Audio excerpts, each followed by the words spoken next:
it's Liz Yuille from Old Stables Craft. Welcome to my YouTube channel. And today I have got two very special cards to show you, because these are the cards that I have sent kits for to those of you who ordered from me in, where are we now, May. So let me flip the camera down and I will show you the cards. So these are the cards, this one uses the birdhouse dies, and the paper is it's this paper, I've forgotten what it's called, Hues of Happiness. Hues of Happiness, I'm sure it's Hues of Happiness. It's the main one in the catalogue, for crying out loud. Page 108. Oh dear. Yes, so it's Hues of Happiness. So that's the paper for this, and this one is the textured chic. Fingers crossed. Yes, textured chic. So let me show you how to make each of the cards. Now, as I say, those of you who ordered from me in May will be getting these in the post very soon. So fingers crossed they will be with you in the next day or two. The dies that I've used are the birdhouse dies for this one. And I specifically used the cage, which I used on a project last week, but I cut it down last week. And then I've got two of the budgerigars. These do coordinate with the photopolymer stamp set, which are, it's the Pretty Bird stamp set. Let me dig that out of the catalogue for you. Pretty Birds are on page 103, and they are so sweet. Pretty Birds, however, does not have sentiments, so I've had to use sentiments from elsewhere. But this is the Pretty Birds stamp set, and as you can see, you've got three budgerigars. I'm thinking of them as budgerigars. They could be birds of paradise. I think it depends on how you colour them. And it's two-step stamping. And you've also got a stamp of a cage. But as I say, I'm using the standalone die for that. So let me show you what's in your kit if you are getting this as a customer. So you will have half a sheet of Granny Apple Green. You'll have a piece of vellum that I have run through with the Beehive 3D embossing folder. And then you'll have two birds. They should be different colours, and these will be put onto the cage. And then this I've stuck the adhesive sheet on the back. It doesn't go all the way across on all of them, but it covers enough that it's going to stick them down. And I've got a few tricks for sticking those down successfully on the vellum. And you've also got three of the opal rounds, one large and two small, because we've got them there, there and there. Sentiment wise, I've used just Hello, because that seemed right for budgerigars, from Inspired Thoughts. This was one of the items that carried over from the last catalogue, so some of you may have that already, which was another reason why I thought I would use it, because as I say, Pretty Birds doesn't have sentiments. You also will get a liner for your card, a white liner and an envelope. So the first thing I am going to do is rip my vellum. Now you have a piece that is basically the whole of the front of your card. Let me just pop that away before I forget where it is. So you could, if you wanted to, cover the whole of your front of your card with it, but I like the fact that this is kind of shabby chic. So all you need to do is literally tear it. And because it's been embossed with the 3D embossing folder, it will tear quite readily. So just, yeah, give it a little rip. Be slightly conscious of the fact you don't want to rip too much off. You can always take off more, but you can't add it back on. So piece off the side and then a little bit off the top and bottom. And again, it doesn't need to be neat it just needs to be torn. So, and as I say, because it's been put through the cut and emboss with the 3D embossing folder, it's really quite easy to tear. The only, not difficult, because it's not difficult, but the only thing to be wary of is where you tear. So that's going to sit like that. I can probably take a little bit more off this side, but first of all I'm going to take some off the top. And you may find that it just tears along the honeycomb, in which case try and encourage it to do something a little less straight. So I've got that. Now I quite like having this as a straight line, but you could rip that as well. I am, however, going to make it slightly narrower, because that's kind of where I'm going with this. Let's come down from the top a bit.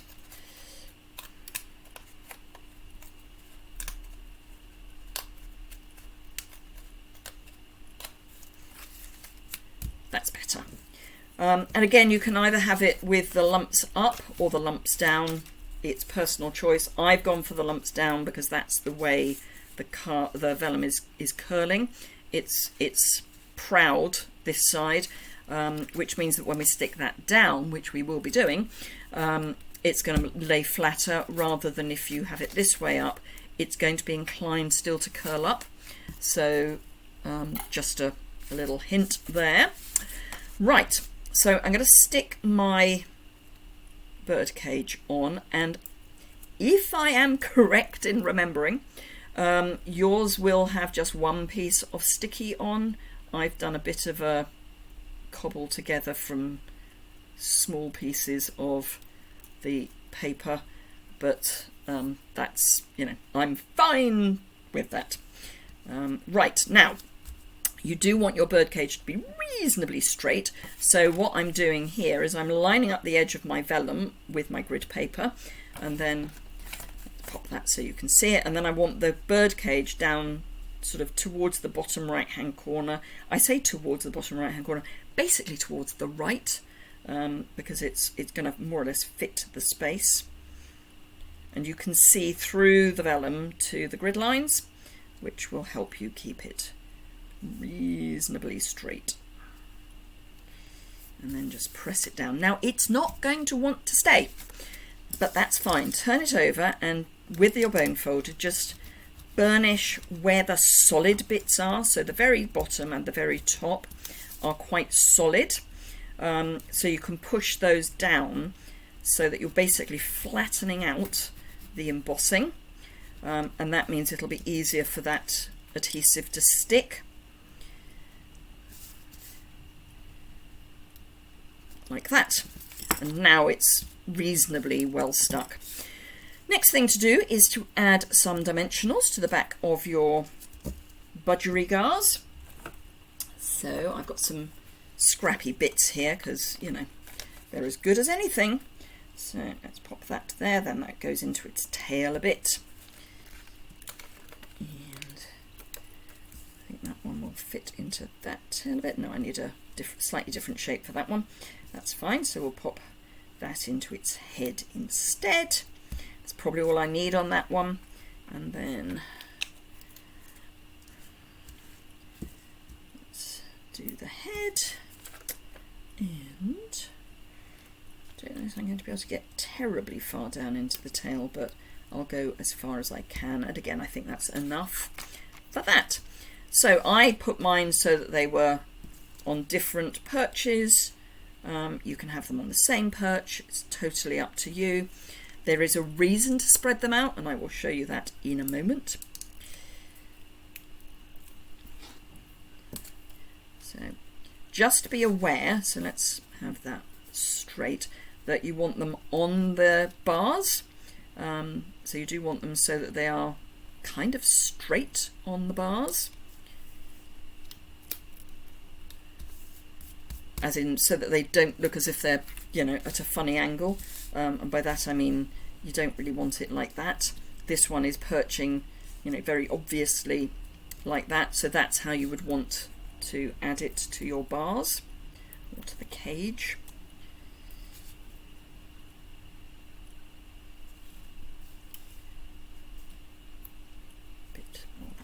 That's it. And then if I turn this over, we've now got some really nice spaces where we can add adhesive. It's almost like I planned it. So what I'm going to do is pop a glue dot behind the base of the handle, so I'm putting it here. So that's my glue dot, and then I've got some tear and tape which I'm going to add to the bottom of the cage. And again, this is a good reason for having flattened out that vellum. And then I'm going to add 2 short pieces to the back of the birds. So kind of 1 inch, 2 centimetres, that sort of thing. Just pop those down. Yep, covers that up. And there. And do, give them a good press. And then you can lift that up.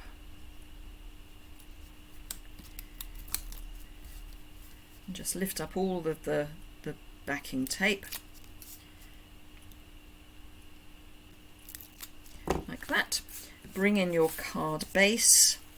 And as I say, I've got it so that this is a straight edge.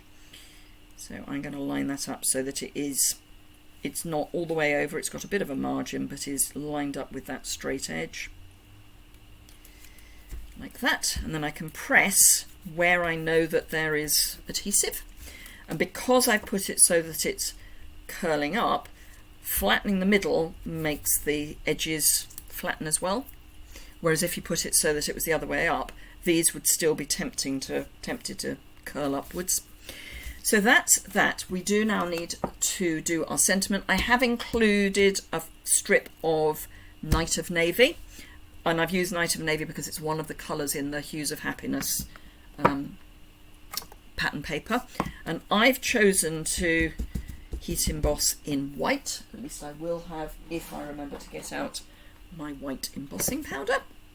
So embossing buddy coming in the July-December catalogue in a kit. So I've just inked up my hello.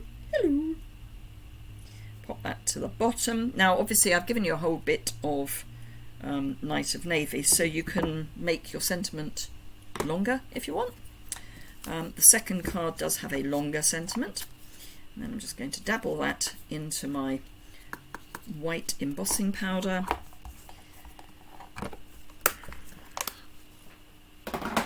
Grab my trusty cheese board. Where would I be without my trusty cheese board? I would be trusty cheese boardless. And heat up my heat gun.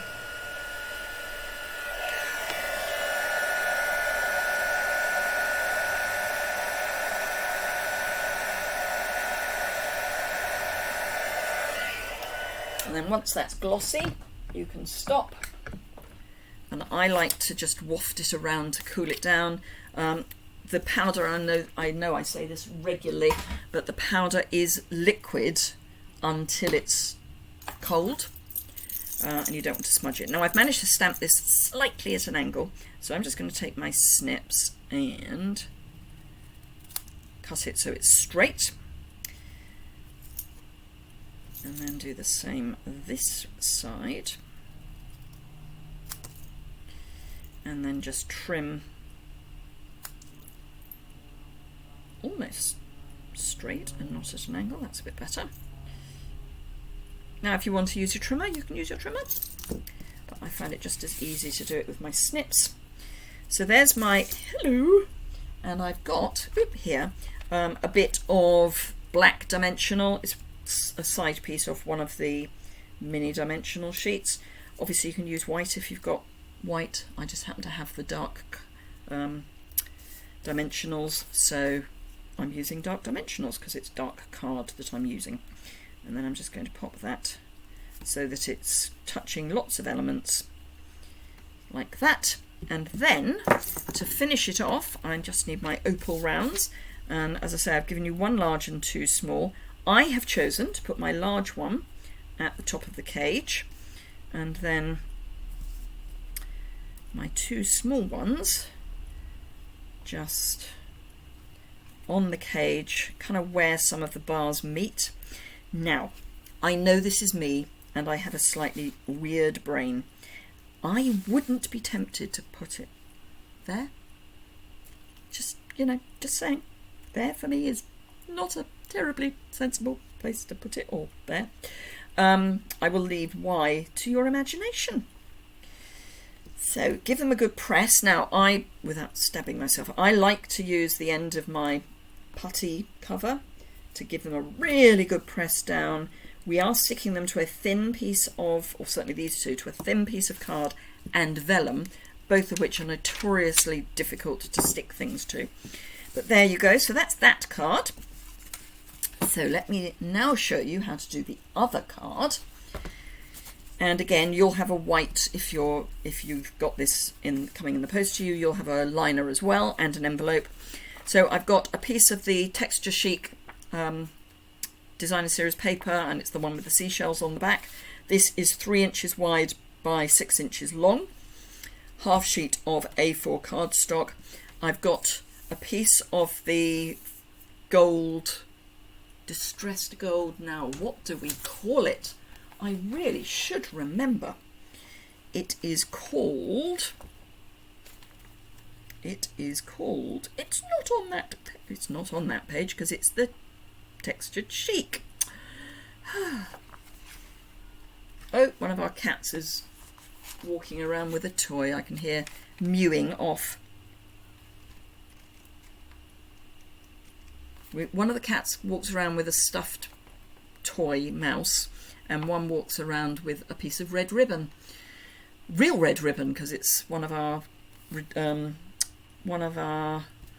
retired ribbons. It's that I want to see. Oh dear, it's not there. Yes, it is. Distressed gold specialty paper. Phew, phew. So this is distressed gold paper, and I've stuck tear and tape on the back of it. Yours will not have quite such stupid shapes, and will be straight. This is not straight. It's thinner at one end than it is at the other, but it's fine. I will sort that out probably now, actually. I just realised that it was thinner at one end than it was at the other. So all I'm going to do is just very quickly line that up on the 3/4 inch line. Sorry, I can't take life seriously when I've got a cat making cute noises off.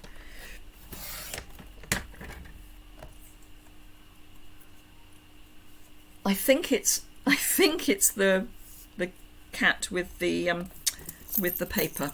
She's fairly, I mean, they're all very much of an age. Sorry, this didn't cut perfectly well. But she's fairly new at walking around with a toy, and I think she's still learning the noise. Anyway, you don't need to know that. Actually, I should have had that out again because I need to cut it in half. Sorry. Brain is on cats, not on what I'm doing now. This doesn't have to be a specific width. You just need 2 pieces, and I will show you why momentarily. Right, okay, so what we're going to do is we're going to stick one of these down first, fairly close. This is the card we're making, fairly close to the fold line. So I'm going to peel the backing back, and this is where it doesn't actually matter if this isn't perfectly 90 degrees. So I'm going to pop my card base on my grid paper and have one end just slightly over the edge there, and this end slightly over the edge down here, but lined up with the lines on the grid paper, and then I know that this edge is straight. So I'm just going to cut that off. And cut this off. Much better to cut it from the back. You get a much closer cut if you do it from the back than if you do it from the front. So this is going to go here, but we also need to get the other piece of gold underneath. So I'm going to pop that there and have that so that it's sort of even across. and just decide which grid line I'm going to line up my distressed gold on, and it's going to be this one here. So I can now remove my paper. Probably worth getting the end of your distressed gold off. Oh, get the release paper off your tear and tape before you decide where you're going. So it's this line here, I think. Let's double check, measure twice, cut once. Yep. So again, I'm going to go slightly over the edge. Don't go hugely over the edge with the one at the top, because you want to make sure you've got enough to go down to the bottom. And I think I've given you 6 inches in your kit, maybe longer. In fact, it is longer because it's the same length as this. Right, now I'm going to cut this from this side, and hopefully I will be able to show you. No, not really, I've done it too well, but there is a little lump. Because I've cut it from the front and not the back, the cut piece is slightly proud. Such a small amount. Anyway, you get a much closer cut. Trust me, I'm a Stampin' Up demonstrator. You get a much closer cut if you do it from behind.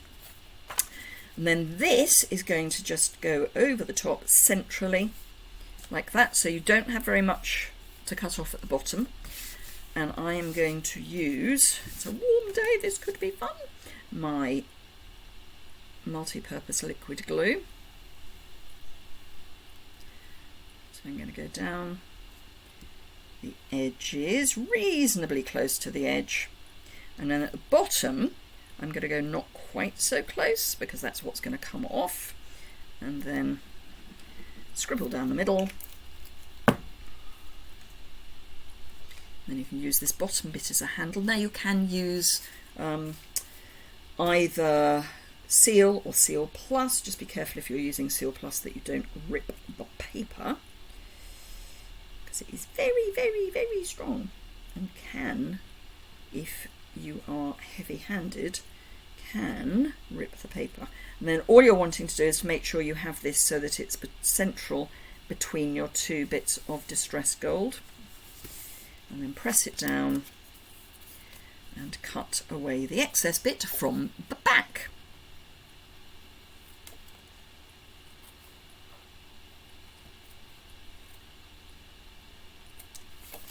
Like that.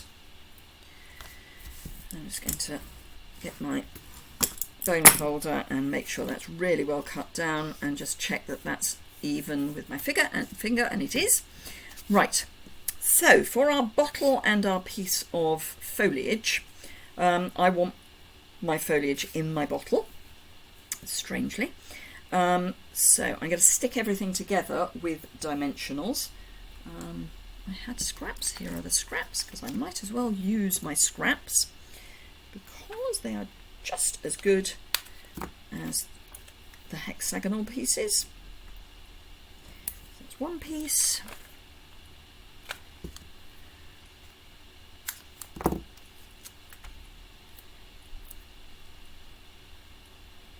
Two pieces, and then I might as well use this nice thick piece. Should just be narrow enough. Just. Let me look at this from the front. Ooh, just. If I get it square, it'll be fine. So I'm just putting it so that the first leaf is just poking out above the top of the bottle, and then I'm going to line up that piece against this edge here, which means it's hidden. Excellent. Right, and then we just need some little bits to go on the leaves, preferably without them sticking out. There we go. And you'll find that these bottom 2 leaves are slightly bigger than the others, so just be aware of that when you come to sticking dimensionals onto these. You don't want to have bits of dimensionals sticking out at alarming angles, like that would. So I can cut that in half.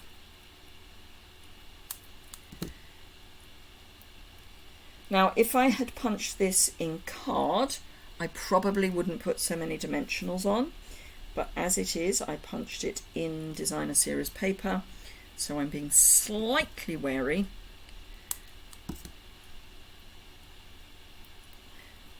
I'm not going to bother with this little leaf. It's small enough, it doesn't really matter. And then pull the backings off gently.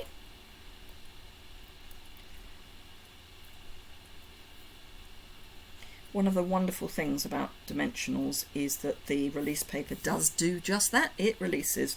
Some foam squares and circles are less liable to, or less inclined, I think is probably the word, to release from the foam. So just be wary if you're not using dimensionals. Maybe give dimensionals a try. I do stock all of the adhesives with the exception of the fine tip glue. I do stock all of them for sale, so if you need it and you're in the UK, you can order them straight from me without having to pay the basic postage from Stamping Up. I charge postage obviously, but not as much if it's small parcel, which it would be if it was adhesive. It may even be large letter depending on what adhesive you need. I just charge whatever the postage is and a small amount for packaging. Right, so I've used my embossing buddy again, coming back in the July to December catalogue. Have I said that before? Very excited. Coming in a kit with tweezers and everything.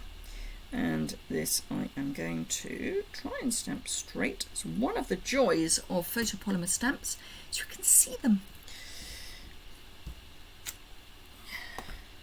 Yes, it's straight. And then into the gold powder. So obviously with the textured chic and the distressed gold paper, we need to go gold. You could use, if you wanted, the gilding flakes and the, so I'm just getting my board, the gilding flakes and the heat and stick, because that would go quite nicely, but I would not be tempted to with such a small sentiment, because it will, the gilding flakes will smudge a little, just by the nature of them.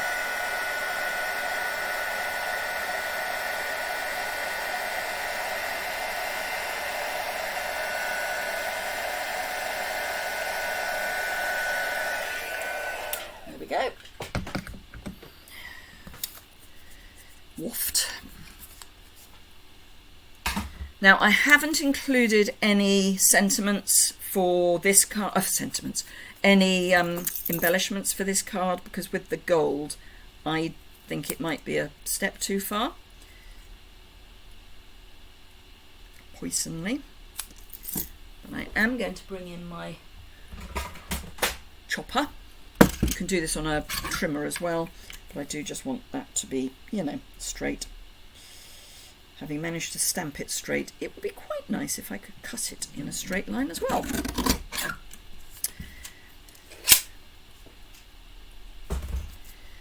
Right, so this, where's my card gone? Over there.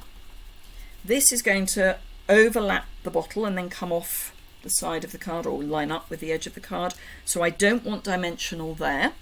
I want it, whoops, I want it inside of that. So I'm going to start from the right hand edge, and these are just the right size. Ooh, just. Otherwise I would have had to have cut them in half. And again, really good time to use the edge bits, which on the mini dimensionals you get some really nice chunky edge bits, which are great for strips. So just to make sure that I don't go too far. There we go. And take the backings off.